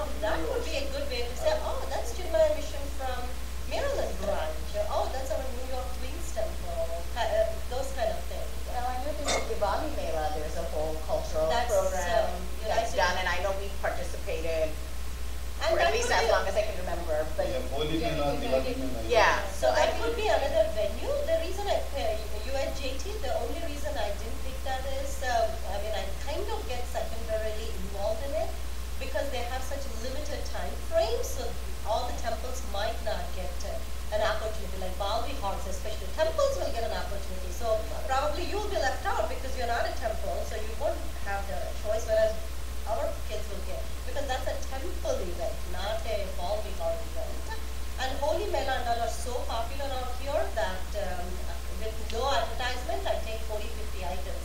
Whereas Dashera Mela is one of the place where you still have a lot of time. So each Vihar that was here, Bal Vihar, Bal Vikas, Bal Sanskar, and everyone else can get a 20-minute slot where you can showcase, and that could be one of the So just a thought. I think I like the idea of building it into an existing thing, because now if you say that there are 15 of us here, let's put another event together. I don't think any of us have the bandwidth to create another event. And in my opinion, I know my calendar, so I can say. But if you have a built-in event that this can be brought into and showcase the Bala Vihars, I think that would be a...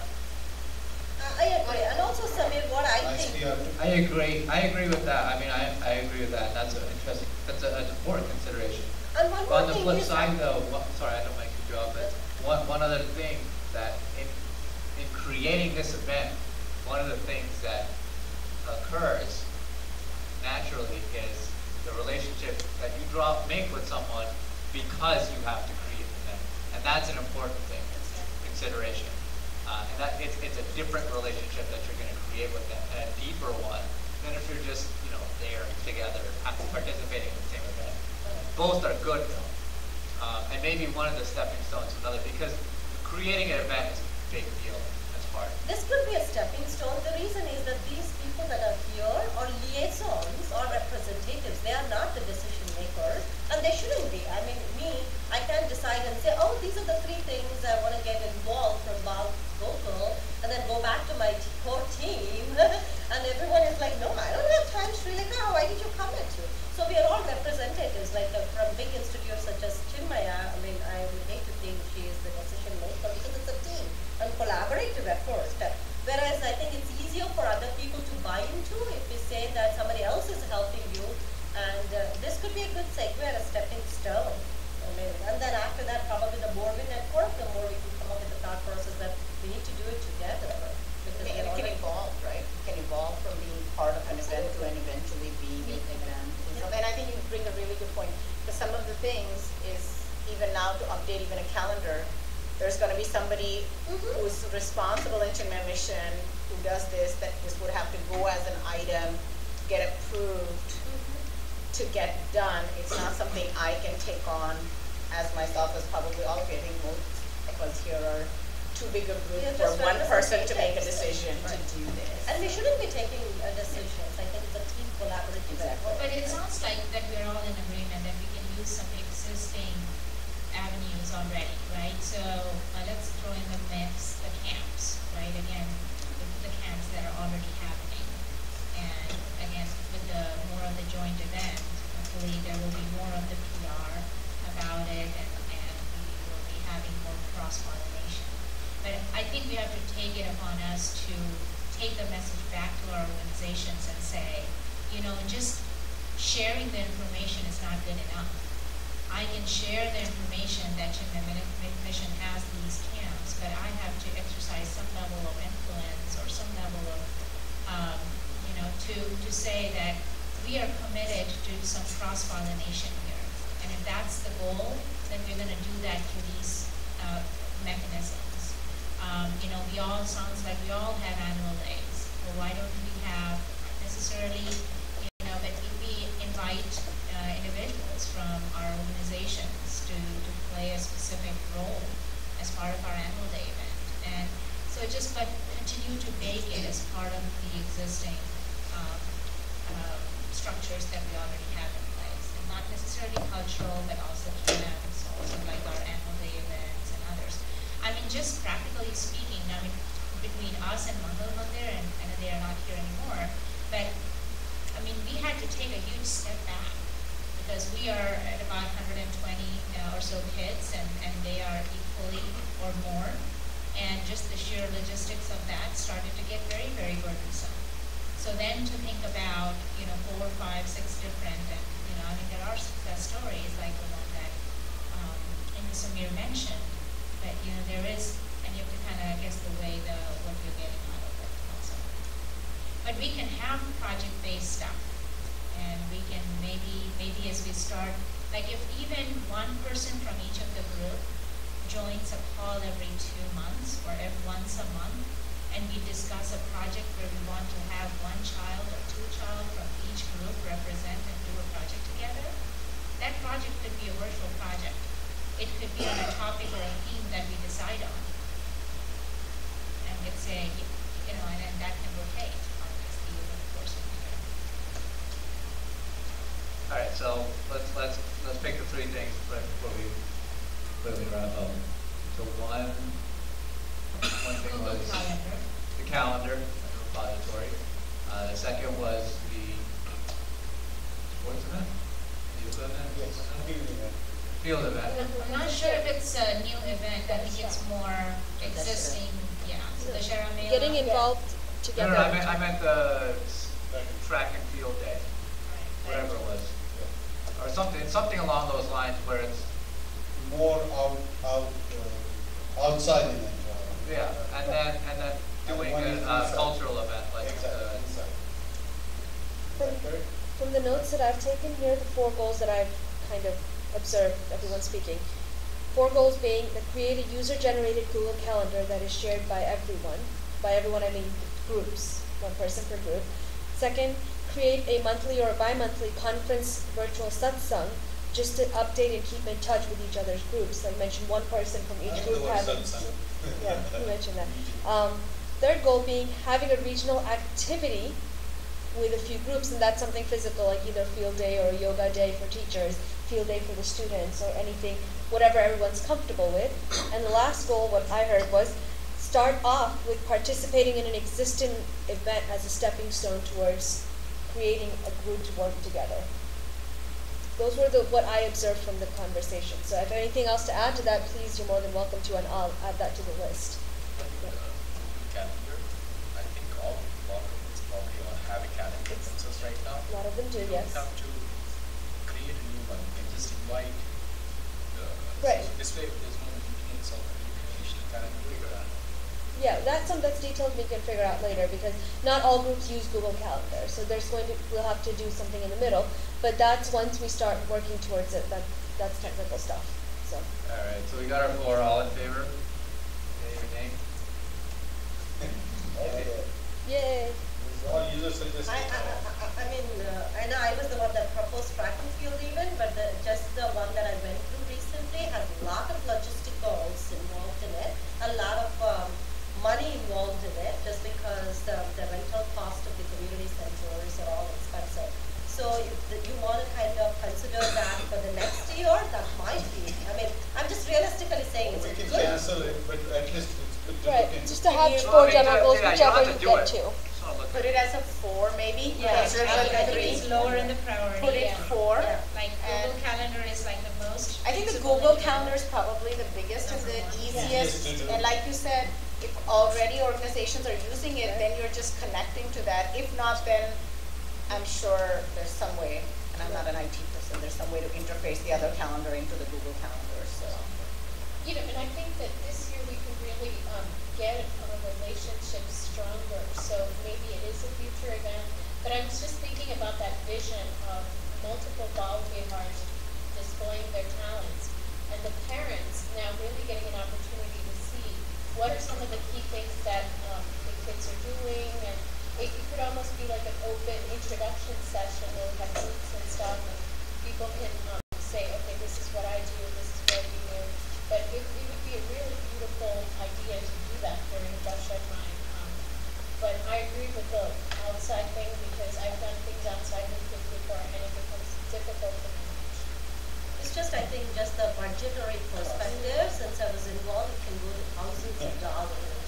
So it's not, even though it's exciting, it's just not realistic for us to network and do the first year, when we're still trying to figure out Google Calendar for that thing. So I'm sorry that I had to put that out. I think one of the social events that take place at the Google Foundation, not talking about child.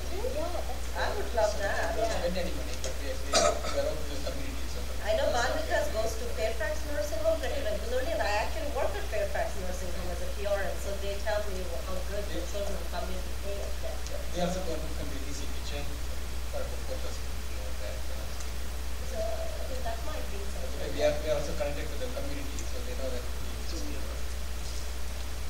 we have four I think, generically, what we're gonna do.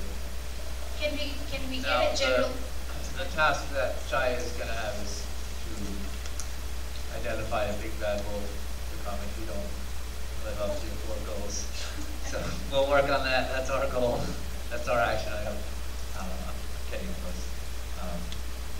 You know, there's no accountability other than, you know, we want to take it to the next level, right? So it's kind of a self-generated accountability. Any other comments? I want to just make check one more time. So hopefully, you know, we have the commitment here that we are going to do. Did you say roughly monthly or bi-monthly? I said in general. That's up to us what we are comfortable or committed to if doing. we want to do the first one, I think we should have some general agreement on the frequency. It's probably bi-monthly may not generate the momentum enough in the beginning. It may need to be added monthly perhaps, or maybe. Then if everyone participates in 6 months, then we can do bi-monthly. Yeah, but the commitment of that every organization that's represented here is represented on the call one way or the other, right? At least one person, and that we are able to so something along those lines. To say that, I go with what Sri Lekhaji says because I have to give this to our Balavihar coordinators and our Balavihar directors. Oh, sorry. I would pass it along to our Balavihar directors and Balavihar coordinators for them to, like she said, part of a larger organization, being a representative, I can make, and I agree with what you're saying on that, but it would just have to go through the process into my mission before it would come through. So I don't mean to be difficult, but you know. But that's the reality. That's my reality. That's the reality of it. I think, and if we're not, we should all be aware of the realities that we're not the decision makers here, but this is more to either start the dialogue or become aware that a dialogue exists. That's what this is about, and think about it. So I know you're not the decision maker. No one's saying you are. None of us are. You know. Well, make the recommendation. I mean, my Balavihar is handcuffed by a board, right? A board of trustees, and they're the final decision. So that's the reality. But this is just to start a dialogue and think about it. That's all it is. So.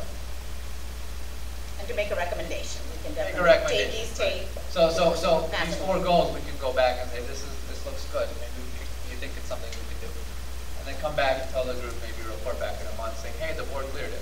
Let's go ahead and make these a reality. So. And also, as Madhuri said, the Chinmaya mission, I think you can be an element of influence because obviously you have great command of what you're doing. So you can definitely leverage your influence, and that goes a long way if I know things right. So even though I understand there is bureaucracy in the larger organizations, we can leverage our influence. No, like I said, it's a recommendation that would go to the Balavihar committee and then to the executive committee and go there.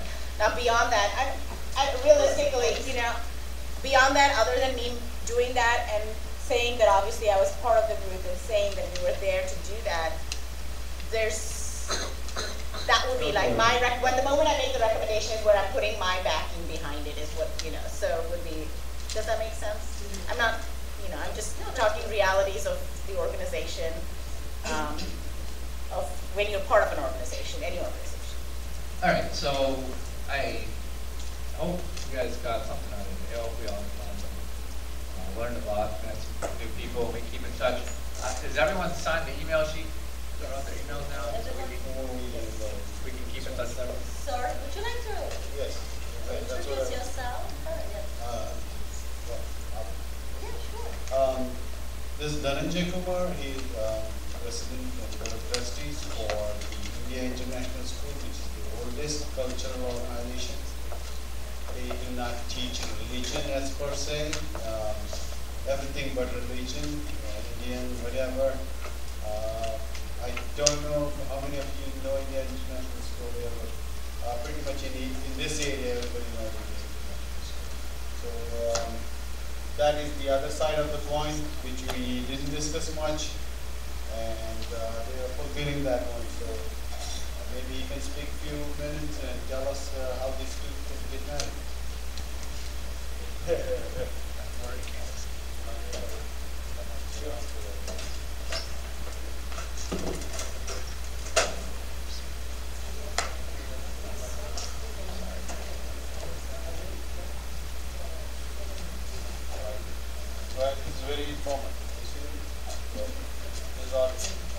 Okay, if you all have a few minutes, I can share a few thoughts. Although it will be grossly unfair for me to speak now, especially I wasn't here all day, and I have no intention of disturbing anything that has been said or concluded for your future activities. But just a few things I could say that I have known at least 30,000 children in the last 30 years between the age of 5 and 10, 12. And I have especially tried to study how they think and what inspires them. Of course, Bal Vihar, any other school for children's activity, as adults we tend to think what they ought to be doing and what they ought to think. If we are thinking in terms of producing little saints, I think that's where our input is least needed, because I think all children are little saints. We sometimes tend to distort that saintliness by if we have a lot of information, technology, activities, events, and all that. We are busy people, we are achievers and striving for success. So we believe that they also ought to be doing something similar. So trying to get them involved in more activities, giving them more information, more technology, more web, this, that. I have nothing against it. I have nothing against anything really. I accept everything. But my observation has been that if we pay a little more attention to what children are made of and what inspires them, what interests them, and what can make them a more useful member of future society, which is more peaceful, harmonious, creative, intelligent, rather than develop a system in the family or schools or society and social environment which tends to average out all the children. All the children must be the average children. Otherwise, they will be outliers. They will be, if they are too smart, they are ADD or ADHD, or if they are too dumb, children are never dumb. You know, they pay attention to something else other than what you want them to attend to. So if we are a little more sensitive, we will inspire them to think more creatively, to search for answers rather than give them answers. And this is what, in my own studies and my own understanding of Hinduism, is directly related to that, because the Hinduism offers so much room for growth and discussion, debate, and understanding. It accommodates everyone. That's why it is Sanatan rather than a sectarian concept. So I would say that, especially if we look at, we are not teaching evolution theory or creation theory, or in between. But we tend to have our own biases, of course, and whatever biases we are subject to, we tend to pass it on to the children. But one thing I've learned which kind of clears the fog in my own mind is that scientifically, the human society has advanced a great deal, although it may be going full circle. But at least in the last 500-600 years, there is, from classical sciences, Newton and Einstein and so on, to the modern day quantum physics and parapsychology and epigeneticism, all that stuff. So, and this is what I think children will be attracted to more. And if there is something we can give them to connect culture and religion with science, it becomes much more convincing to them, rather than tell them, you do this because you are Hindu, or you do this because I say so, or you do this because it's in our scriptures. I don't think this approach in today's generation, and in future generation even less, will fly. So if we educate ourselves to be a little bit more current on different fields of knowledge, not necessarily limited to Wikipedia and online stuff and tweets and tweaks and YouTube and all that, because if we focus on that, then there is an overwhelming amount of junk information floating on the web. And you put any subject, you search, and you can spend a lifetime and not complete 10 million entries into that. So we can add a few more entries onto the web and let children be more confused. So I think organized information is much more useful than. So I guess what I'm really trying to convey is that children should be taught to explore, to apply their own innate creativity and intelligence, and if we can facilitate that using concepts from our scriptures, using concepts from various fields of study, and give them the opportunities to grow. And this is what my effort has been and will continue to be.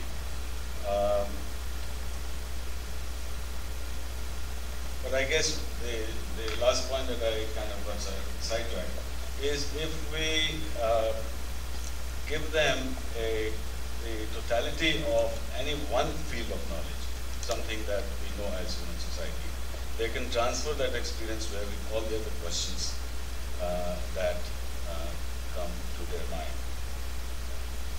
Even in religion, I mean, if it is culture and religion, I don't, in my view, they are not different things. I mean, the religious person certainly does things which are culturally enriching because they represent their value system. The religious teachings, religious concepts, ideas, etc. are the value system of the society. So is music, arts, culture, languages, yoga, philosophy, spirituality, and all that. And we also ought not to distinguish too finely between religion and spirituality and culture, because I think they are part of the same package. And instead of splitting the children's mind into, okay, we are doing religious because, don't do spiritual because this is religious. We're doing spiritual, don't do religious, or we do spiritual but not cultural.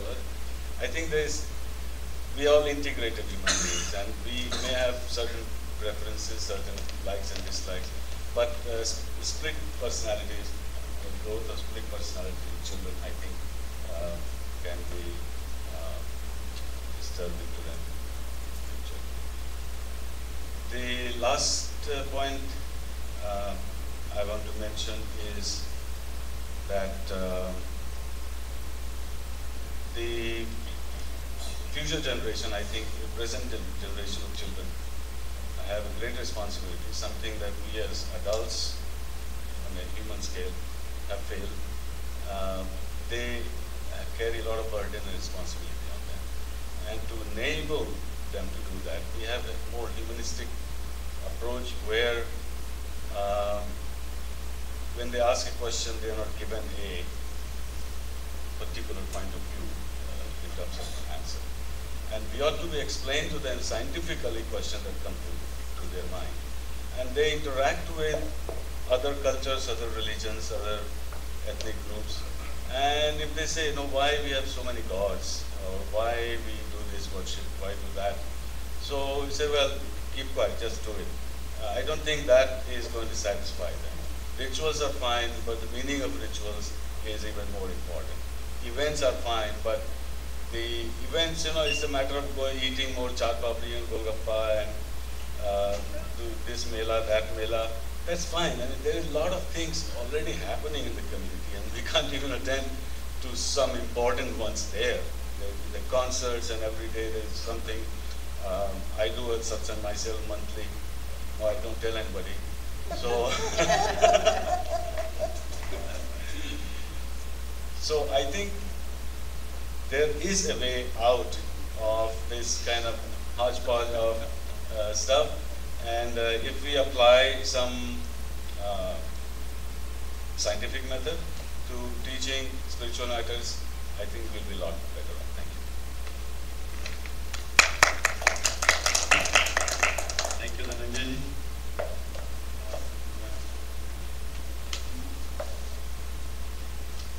I don't know, I don't think there must be nothing. My closing remarks is going to be, hey, let's say a prayer. So maybe you want to go first. I want to thank, so do you do that? Go ahead, JJ. Take the stage. Well, thank you. There you go. Since I also want to stay for the prayer. Anyway, I would like to thank you.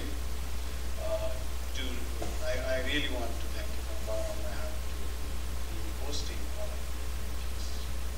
Everybody of you, at least as far as I know, is involved in some sort of trying to do something better for the community and really feeling the need of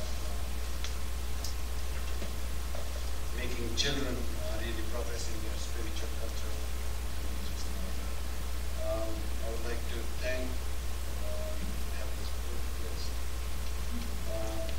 Bal Vihars, much of Bal Vikas, I believe, Chinmaya Mission, Bal Sanskars, Bharati Vidyalaya, Mangal Mandir, of course, Surya Mandir, Bal Vihar is called there.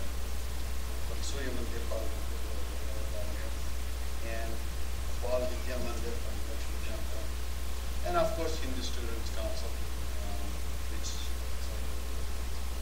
and of course Durga Bal. So that's what the organization is represented here. This is really, I believe, representative, which joined you from home also, I don't know which organization. Yeah, on the list. Cool. And whoever watched us online. Yay! There's no one watching us right now, so. Yeah. Yeah, so you can do your happy dancing. This is the best time. No, it's being recorded. It's being recorded. It'll be online. The recording will be Then online. you need to do it more. No, nobody wants to see that. I would like to thank Samira for really taking initiative for this chai and the second meeting. Thanks to Madhuriji for really taking the initiative and really pulling this one off and hosting it here in the temple. I would also want to thank to Rakesh who made this technology, as you see, much whatever way it worked, but it worked. And you will learn our lessons. Thanks to him, we were able to do whatever. And of course to the temple board and Bhagavatul, all of my friends. Sri Lekaji, of course, is the backbone of all the operations.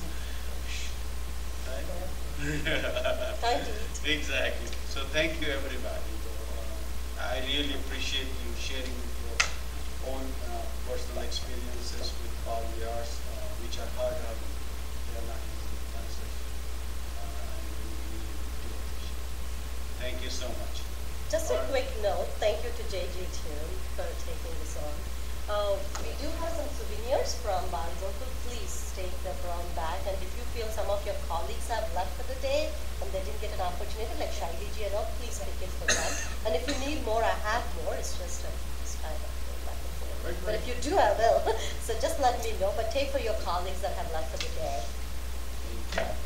All right, now happy dance. All right. Turn on the happy dance. So there should be a logo and return demonstration. Is the logo going to be? So what is Chai's happy dance? All right, so real quickly, I'm glad the Indian International School is here. There's a program next week. You should go. I went to it in Boston. It's put on by the Maharishi University of Management. It's called Shifting the Paradigm or something. But it's really cool. There's a medical doctor who's also the kind of next in line for the Maharishi kind of, I don't know what they're called. Their whole Piritam or whatever you want to call it. All he knows is cool. It's really cool. He's a doctor. He's been doing 20 years of research, and he's taken the Ramayana and he's mapped it to the human brain. It's like it'll blow your brain away. It's very cool. It knocked my socks off. My socks. What is the name? No, I was here. Shifting the paradigm. There are several things. Tony Nader, who is a doctor, he has mapped out the whole. I hope God watches this. Okay. All right, so then there is a prayer time. Oh, hold on. Okay, I'll catch up with you. I know that sounds interesting. This is next weekend? So this is called a new paradigm, yoga, Veda, consciousness, Ramayana, and the self. And it's local here? It will be, they are traveling from Fairfield, Iowa, but local event is in Chesapeake International School. Oh, so you're hosting the... Yes, on 17th from 6 to 9, including dinner. yeah, they're doing a national tour. They were just in Boston, so I just saw it on Tuesday. It's a really cool event. Check it out. Really funny story. They're all like a lot. They're TM, like Transcendental Meditation. So there's a lot of like white people. So they're at the temple. So we were volunteering, and one of the little BBM girls, I was getting the food downstairs or whatever, and I come back up, and she comes up to me and she stands there, and they all looks crane, right? Really tall. So then she looks at me and she goes, "Hi." I said, "Hi." She just like stands there for like another 30 seconds. She goes, "There are American people upstairs." So I said, "I know. One of them's gonna give a talk later," and then she goes. It was really cute, but they're check out the event. It's very cool. But I thought we could wrap up with some prayers because.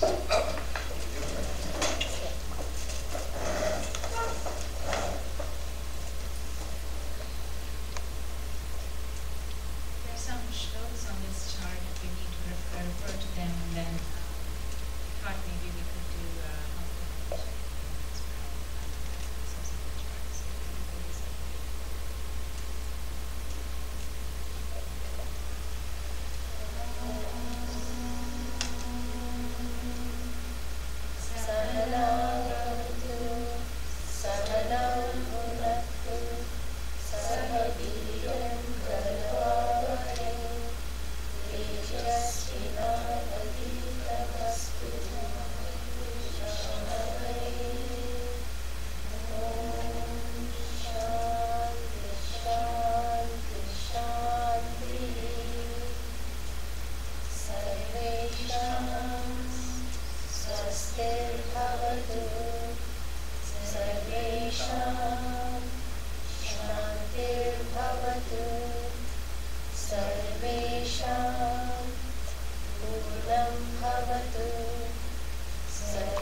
have the lyrics. You can go for it. Try it. Alright. Go, Martha. We've got the lyrics. You have the lyrics? Why not? मन की शक्ति देना मन विजय करे दूसरों की जय से पहले खुद को जय करे हमको मन की शक्ति देना भेदभाव अपने दिल से साफ कर सके दोस्तों से भूल हो तो माफ कर सके झूठ से बचे रहे सच का दम भरे दूसरों की जय से पहले खुद को जय करे हमको मन की शक्ति देना मुश्किलें पड़े तो हम पे इतना कर्म कर साथ दे तो धर्म का चले तो धर्म पर खुद पे हौसला रहे बलि से ना डरे दूसरों की जय से पहले खुद को जय करे हमको मन की शक्ति देना मन विजय करे दूसरों की जय से पहले खुद को जय करे हमको मन की शक्ति देना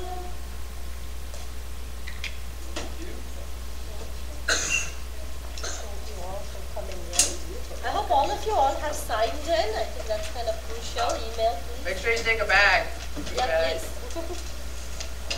Goodie bags. And your evaluation surveys. The evaluation surveys, if you could turn those into.